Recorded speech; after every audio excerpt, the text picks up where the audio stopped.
Good evening and welcome to the NCWLIFE Evening News. Grant Olson is away tonight. I'm Jefferson Robbins. Here are a few of the stories we have coming up for you this evening. Efforts to find a Wenatchee man missing since spring will soon get a boost from multi-agency air support. And your chance to learn more and speak out about the possible reintroduction of grizzly bears in the North Cascades is coming up soon. Weather-wise, you can expect more pleasant fall temperatures tomorrow, with far less chance of rain than we saw over the weekend and today. Dan Kuntz is coming up with your weather forecast later in this broadcast.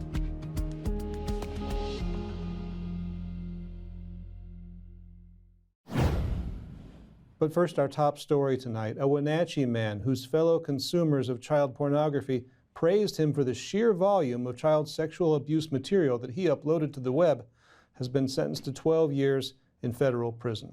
Michael Luis Ibarra was indicted in late 2021 on 3 federal child porn charges. In January of this year, he pleaded guilty to one of them, distribution of child pornography. U.S. attorneys said Ibarra shared material on a dark website in order to gain status among other users who called his work, quote, Herculean. Federal investigators infiltrated the site and received material from Ibarra. In addition to prison time, he was ordered to pay $114,000 in restitution to 38 victims affected by his crimes. Travis Coleman of Wenatchee has been missing since April, and a large effort to recover him may soon be deployed. Chelan County search and rescue teams, plus volunteers and other agencies, plan to begin scouring the foothills in the area of No. 2 Canyon and Castle Rock.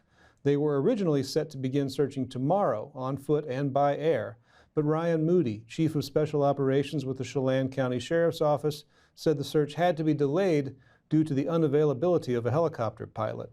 The 39-year-old Coleman went missing April 22nd from the 1000 block of Montana Street, and his family believes he climbed into the foothills while struggling with a mental health crisis. Previous volunteer searches on foot have found some of Coleman's belongings, but no sign of the missing man. Waste Loop, a Leavenworth nonprofit aimed at reducing waste in the Upper Valley, has just been selected to receive more than $157,000 in grant money. The funds come from the Washington State Department of Commerce, which announced just this morning that $850,000 will be distributed to 4 projects around the state that help support and develop uses for industrial waste as part of the Industrial Symbiosis program. Waste Loop will be using their portion of the funds to further develop the recycling work that is carried out at the Leavenworth Recycling Center. The Pacific Northwest Hydrogen Hub is in line for major federal funding from the U.S. Department of Energy, and Washington leaders are predicting great things from it. The hub partnership between Washington and Oregon could qualify for up to $1 billion, and it's one of only 7 recognized regional clean hydrogen hubs across the country. The designation should boost the Douglas County PUD's efforts to produce clean hydrogen from Wells Dam hydropower. Governor Jay Inslee and Washington Senator Patty Murray said on Friday the hydrogen boom in the Northwest has potential to change transportation quickly around the world. We're still getting some of the details of this particular program worked out, but hydrogen is not a 20-year away technology. It's here today. I was looking at the electric ferries in Norway. They're powered by batteries at the moment. But I stumbled across the very first hydrogen electrolyzing large ship fueling station in the world in a little fjord in Norway, because they passed a law that you can't bring in oil and diesel powered ships into this fjord because of the air quality. You bring in all these cruise ships. It's today. These are things that are ready to go today. So we're talking about developing a production facilities for the things where the technology is mature on many of these uses, including in maritime. So this is a near-term thing, not some pie in the sky. It's not a moonshot, if you will. It's here right now. The Regional Clean Hydrogen Hubs program is one of the largest investments in Department of Energy history, and it is going to form the foundation for a nationwide clean hydrogen network. What we're doing is accelerating the commercial scale development of clean hydrogen right here in the Pacific Northwest, which will make an enormous difference for speeding up our decarbonization efforts, cutting our greenhouse gas pollution in the region, and tackling the climate crisis. Not to mention, as the governor just said, this investment will potentially create more than 10,000 new good-paying jobs right here in the Pacific Northwest. Now, all of this is possible because of the investments we made in the bipartisan infrastructure law, which I was very proud to help pass when I was Assistant Majority Leader in the Senate. That landmark bill included $8 billion to invest in developing and scaling clean hydrogen technology across our country. And that is why we are able to celebrate this award today. When we come back, authorities in Grant County are looking into the mysterious death of a man found deceased in the middle of a rural highway. And your local library will soon offer everything you ever wanted to know about affordable health insurance, but were afraid to ask. I'm Jefferson Robbins, and you're watching the NCWLIFE Evening News. Stay with us. We're turning up the heat with the hottest deals of the year. Right now, during the hot summer clearance sale, only at Click It RV. #1 in sales and service. The best RV brands. Over 1,000 to choose from. And the best deals of the year on remaining 2023 model year-end clearance with incredible 30% off. Brand new RVs discounted up to 30%. Save thousands. Plus, no payments until 2024. During the hot summer clearance sale, now only at Click It RV. 5 superstore locations. Hurry in today. As Chelan's premier lifestyle store, Willow, find unique home decor, clothing, jewelry, and more. Come visit for a welcoming and memorable shopping experience. Deepwater Electronics is your one-stop shop for the latest in TV and sound technology. Whether you build your home theater or let them do it for you, Deepwater Electronics is the clear choice. The switch is on to T-Mobile. Get the best 5G experience and the customer service you depend on. Only at Chelan Wireless in downtown Chelan. Residents hoping to weigh in on the possible reintroduction of grizzly bears in the North Cascades will have multiple options to do so, starting tomorrow. The National Park Service hosts a remote meeting on Microsoft Teams on Tuesday at 7 p.m., followed by a series of in-person public meetings around the region, including one in Omak October 30th and Winthrop on November 3rd. The Winthrop meeting was one of 2 just added to the schedule last week. Grizzlies have been absent from the North Cascades since the mid-1990s, and the federal proposal would reintroduce up to 7 bears each year for 5 to 10 years, up to a maximum of 25 bears in the North Cascades National Park. Biologists estimate the plan could result in at least 200 bears roaming the park within the next century. 10 drop-in sessions to learn about affordable health insurance will be offered at different library locations beginning this month and into November around North Central Washington. Community Health Plan of Washington is partnering with NCW Libraries for Sana Sana Colita de Rana, Health Insurance and You, a series of free bilingual workshops that require no appointment. An account manager will guide people seeking health care through one-on-one sessions and will answer questions regarding eligibility for free or low-cost medical, dental, and behavioral health services. The first workshop will be held at the Shaston Library on Tuesday, October 24th. A full list of workshop dates can be found on the NCWLIFE website. Well, Grant County investigators are looking into the death of a man found deceased early Saturday north of Ephrata. The sheriff's office says the man's body was found about 2:30 a.m. Saturday, lying in the middle of Sheep Canyon Road, near Road E Northwest. A passing motorist reported the discovery, and emergency crews declared the man dead at the scene. His identity has not yet been disclosed. Deputies say there are no initial indications that he died by foul play or by traffic accident. The investigation is ongoing. Up next, our feature story. Plus, Dan Kuntz is lurking in the shadows like he does every Halloween, waiting to fill you in on the coming weather forecast. I'm Jefferson Robbins. You're watching the NCWLIFE Evening News. Stay with us. Hi, everybody. Dan Kuntz alongside Jesse Coble. From Alpine Air, my heat pump there's like steam coming out of it. It's making weird noises. Is this something I need to be concerned about? No, Dan, that's normal operation. Refrigeration technology steals heat from the outside, transfers it to the inside, and it creates frost on your heat pump. The defrost cycle melts that off, which creates steam and a little bit of noise. That makes sense. Turn to the experts at Carrier and Alpine Air. For heat and air, call Alpine Air. Thanks, Jason. Thank you. Blue Lagoon Pool and Spa, located on South Wenatchee Ave, has the largest selection of spas and swim spas in town. Stay cool this summer in an artesian swim spa and use it all year long. We enjoy helping families reconnect one spa at a time. Hot tubs are proven to improve sleep and decrease arthritis pain. Our passion is water, so please bring us a water sample, and we will help you diagnose your pool or spa water for free. Blue Lagoon Pool and Spa, your pool and spa experts.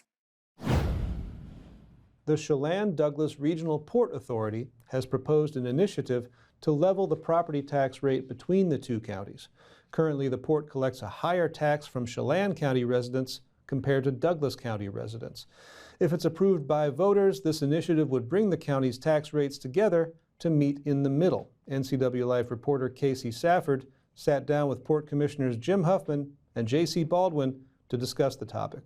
Why has there been a different tax rate for each county before? Well, each entity within each county has an allotment based on what their budget is. That budget can only increase 1% per year because of a Tim Eyman initiative that has been in place for about 20 years now. But each district has its own separate levy rate, and it would be different not only between entities, but between the counties.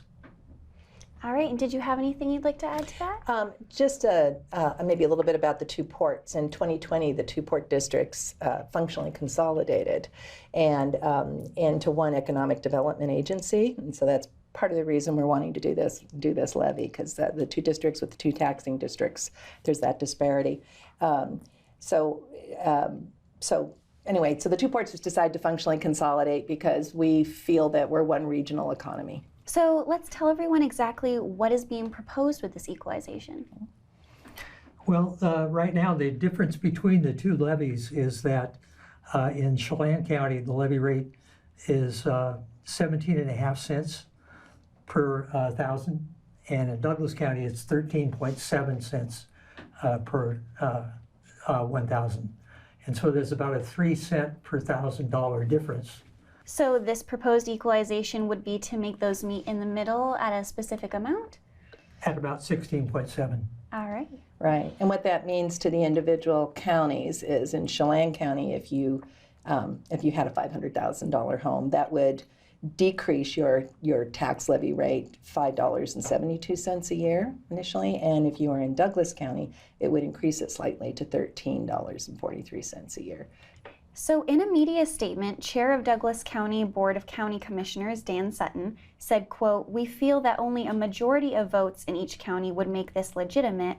Otherwise, the port's Proposition 1 gives Chelan County voters the opportunity to decide Douglas County taxes." What are your thoughts on that statement, and do you think that the Chelan County votes outweighing those numbers of Douglas County voters is fair? It's partly a misconception. The notion is that this would be an annual event. It's a one-time adjustment. And so that doesn't hold true for outgoing years. And part of what's driving the whole process is the advent of the data centers and the amount of money that's going to be contributed to the tax base. The Microsoft data center in Douglas County is about $1 billion investment, and would be the largest investment in the history of Douglas County. So that would tend to skew the rate even lower in Douglas County. But we know that the same phenomenon is going to happen in Chelan County, also with Microsoft. And so in the longer term, we still expect that the levy rates will go down in the future, and they have gone down for the last several years. The notion that Chelan County will be deciding Douglas County taxes is not true. And to add on to that, once the port's functionally consolidated, we agreed to make equal investments with our combined dollars in both counties, and we've been making those capital investments and improvements, even with the disparity in the levy rates. And so for a while, the Chelan County taxpayers have actually been investing at a higher rate in properties that we're buying in Douglas County, and we just want to put this in place now so it's fair and equal. Dan Coons filling in for Grant Olson as we take a look at your Monday weather forecast. It was a wet couple of days, wasn't it? Kind of what we saw today is what we had on Sunday. A little bit more rain and a little bit warmer today. All of those details are coming up, including the possibility of record high temperatures. But first, a look outside the Billy Goat camera. Good morning, or good afternoon, I should say, to Pateros, to Brewster, to Bridgeport, to Omak, to Okanagan, to Riverside, but not to Orville. I have a problem with Orville. As far as the National Weather Service, they sent us this little slide. Change is coming. We're going to have a little bit of rain still to come for the rest of the day today. The cold front's going to exit out. As it exits, it's going to pick up the wind, especially out in the Columbia Basin, and especially this evening before that all tapers down. So if you're out in the Columbia Basin, watch out for a little bit of wind, especially late this afternoon, basically just past sunset to about 10 o'clock. We're going to have a little wind here in the Wenatchee Valley, but the brunt of the wind as this cold front exits is going to be relegated to the Columbia Basin. Quick heads up on that. All right, as far as your almanac is concerned, it feels warmer. You got to remember our normal high is 61 degrees. It felt kind of cool even with that high of 65. We had just a little bit of rain to nudge up the rain gauge a little bit, but we're still a little on the dry side. We are now below 11 hours of daylight. We had 10 hours and 50 minutes of daylight today, and we're going to lose about 2.5 minutes of daylight between now and Halloween. Get used to it. All right, as far as the highs tomorrow, very consistent across the board. Moses Lake 64, Ephrata 64. Omak always a degree or two warmer, and it's always a degree or two cooler in the Lake Wenatchee and Leavenworth area. We're going to top off at about 65 tomorrow. Again, that's about 4 degrees above normal. The difference, even though we hit 65 today, I'm going to get 65 on Tuesday, get to see a little more sunshine on Tuesday. We like that. So the very last remnants of this cold front, it is moving pretty good. Moving pretty good. Had a ton of rain in the Puget Sound area today. That's already working its way through the Cascade Crest, which is why we had a little bit of light rain today, just enough to measure on the gauge. It is exiting. Tomorrow we're going to get to 65. Lots of sunshine, especially in the afternoon hours. And then the possibility of record high temperatures, especially Thursday and Friday. The record high temperatures are in the lower 70s. We're going to be at least there, if not more than that, because we are in for a very warm and unseasonably stretch of weather. They predicted an El Nino autumn, which means much warmer and slightly wetter than normal, and that's exactly how it's panning out. We're looking at record high temperatures, certainly within the realm of possibility on Thursday and Friday. Little bit of a cool down, couple more clouds by the time we get to the weekend, but for the balance of the work week, really starting tomorrow afternoon, sunshine is going to have the upper hand all the way through Saturday. 72 for late October come Saturday, and about 72 on Sunday or so before we start seeing the weather change just a little bit. But record high temperatures, hard to believe, but we're going to have at least a couple of them, if not 2 or 3 or even 4 days in a row of record high temperatures coming to the Wenatchee Valley and all over our viewing area before the clouds return with a chance of rain by the early part of next week. All right, so here you go, your forecast for the rest of the week. 65 today, 65 tomorrow. The only difference, sunshine, especially on Tuesday afternoon. Up to 73 we go, very close to a record high on Wednesday. I think we're going to have record high temperatures on Thursday and Friday, possibly even Saturday. The one lead pipe cinch, Friday's high of 75, record high on Friday is 70. We're going to blow past that record high before we cool back down again by the time we get to the weekend. That's your forecast. He is tanned, he is rested, he is ready. He is Eric Grandstrom, and he's got sports coming up. You're watching the NCWLIFE Evening News. 8 different political campaigns, 16 candidates, 3 cities deciding their future. NCWLIFE wants you to be informed when you cast your ballot in this November's election. That's why we're sitting down with candidates across the ballot for mayor, city council, and school board to talk through the issues and help you make the best choice. Look for those interviews right here on this channel starting October 22nd and on our website, ncwlife.com.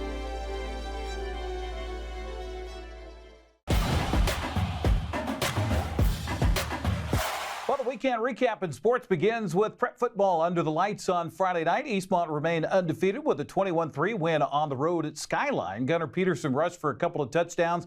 Luke Gale threw for another for the Wildcats in the win. Jack Flugie scored 2 of his 3 touchdowns in the second half to help Wenatchee top Davis on the road, 28-14. Moses Lake improved to 7-0 with a 50-13 blowout win over Sunnyside. Eisenhower scored the game's only touchdown in the second overtime to beat West Valley for the first time since 2016, 6-0 the final. Ephrata remains the only unbeaten team in CWAC play after a 48-14 win over Grandview Friday. Othello topped Ellensburg 17-10. East Valley beat Prosser for the first time in 40 years, 17-13 the final in that one. Zilla down Sela 21-14. Omak had designs on ruining Cashmere's homecoming Friday as the Pioneers raced out to a 14-0 lead.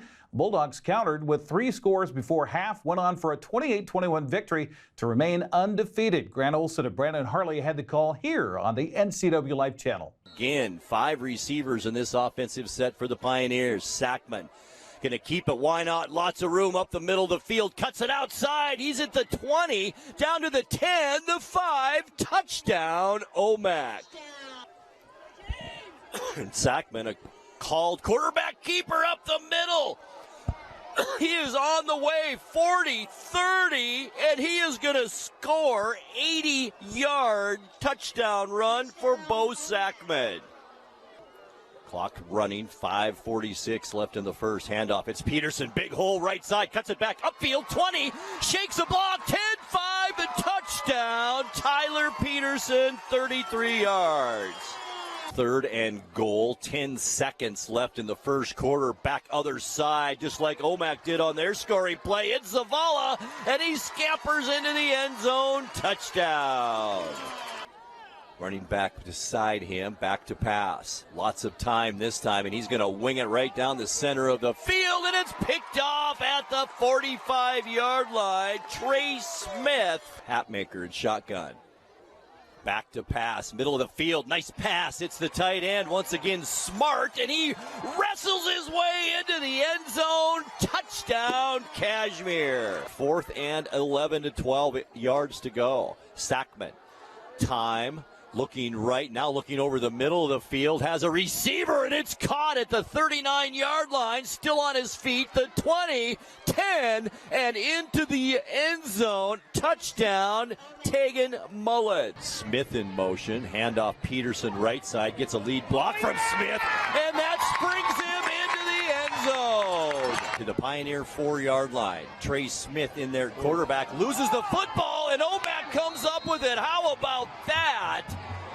Crowd getting into it here at Cashmere. 4th down and 11. This is the game right here. Long, drifting pass left side, and it's picked off by Trey Smith.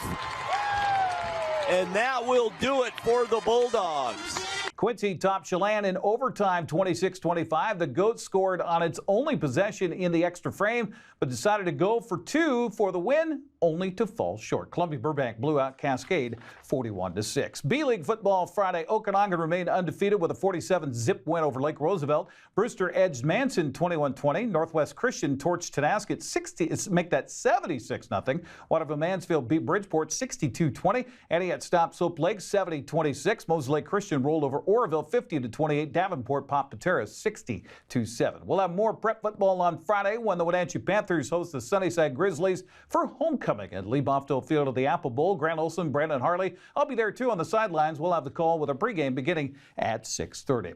The Wenatchee Wild dropped to a Western Hockey League game on the road in Seattle on Friday. The Thunderbirds jumped out to an early lead, and despite goals from the Wild's Briley Wood and Stephen Arp, Seattle went on for the 4-2 victories. Wenatchee's back at action tomorrow night in Kennewick against Tri-City Americans. Game at the Toyota Center starts at 7:05.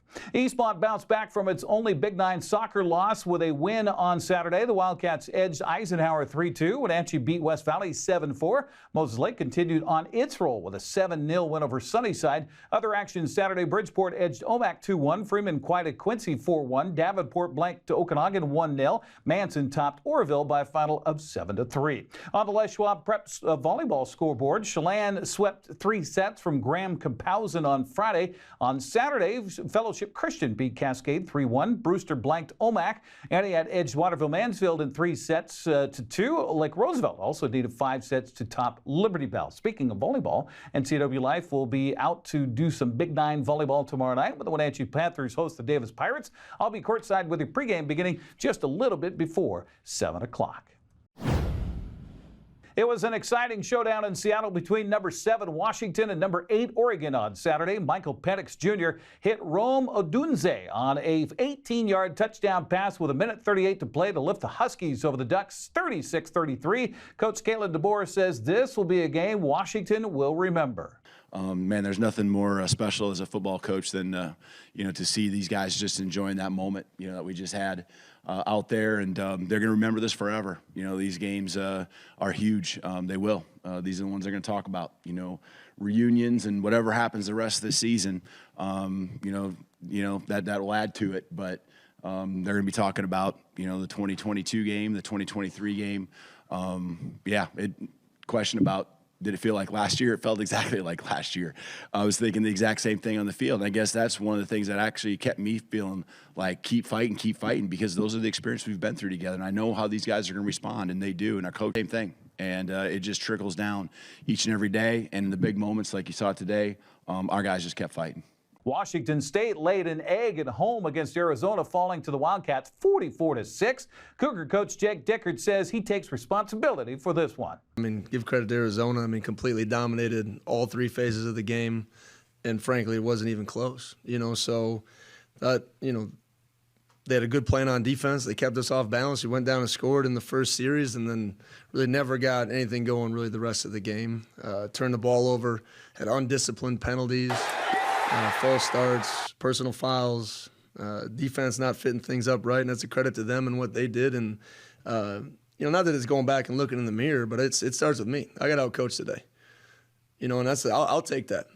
Obviously the team wasn't prepared. We're better, we feel, than this result, and we got to find ways to fix it. It's the second straight loss for the Cougars. Idaho State scored 21 unanswered points in the fourth quarter to come back to beat Eastern Washington 42-41. Central Washington won a defensive battle at Midwestern State 10-7 the final. Seattle Kraken are winless through 3 games in NHL play after a 2-1 loss to St. Louis in a shootout Saturday. Jaden Schwartz scored the game's first goal, but the Blues countered with another to send the game into overtime. After a scoreless extra session, St. Louis won it in a shootout. Seattle's back home tomorrow to host Colorado. That'll be at 7 o'clock at Climate Pledge Arena on ESPN. Well, the Seahawks couldn't muster the game-winning touchdown late and fell in Cincinnati yesterday, 17-13. Seattle was 1 for 5 in the red zone in the game, and Geno Smith threw 2 interceptions to cost the Seahawks a chance. After allowing the Bengals to score on their first 2 possessions, Seattle's defense buckled down, held Cincinnati the rest of the game. Coach Pete Carroll says he hates the loss, but is proud of the way his team played. Those guys just gave us every chance to keep in there, and we had our opportunities. I liked the way we went about it. We had our shot. We were going to win. We weren't trying to kick a field goal there. Somebody might ask about that. We were going for the win, all 4 downs, and thinking that we're going to get it. And man, we liked the calls that we had, and we just didn't execute well enough to get it done. It was always, all the red zone stuff that got us. We needed our touchdowns, so our numbers will look like crap there in the red zone, but. Man, we were so close to winning that football game, and give them credit. They hung in there and got it. And but I love the way we played today. And so I know we got our penalties and we had some stuff, and there's always stuff to get better. But that's a freaking competitive group, man. They fought their ass off today, on both sides of the football, and. So it's going to help us down the road. We're going to keep playing really hard. We're going to keep playing tough, and we're going to make it hard on everybody we play. Seattle held Cincinnati to under 60 yards of offense in the second half while allowing just a field goal. Quarterback Geno Smith says the defense did its job. The offense, however, let the team down. Really, really proud of those guys, and that's what we expect from those guys. They got a lot of great players on that side of the ball. They're a big reason this team is going to win a lot of games, and so we're going to need them to play like that and continue to play like that for the rest of the season. And as an offense, it really hurts, especially as a quarterback, man, seeing those guys battle the way they did. And I think they only gave up like a 50-something yards in the second half. And for us not to go down there, get 2 or 3 opportunities to go take the lead, and for us not to do it, that's on me.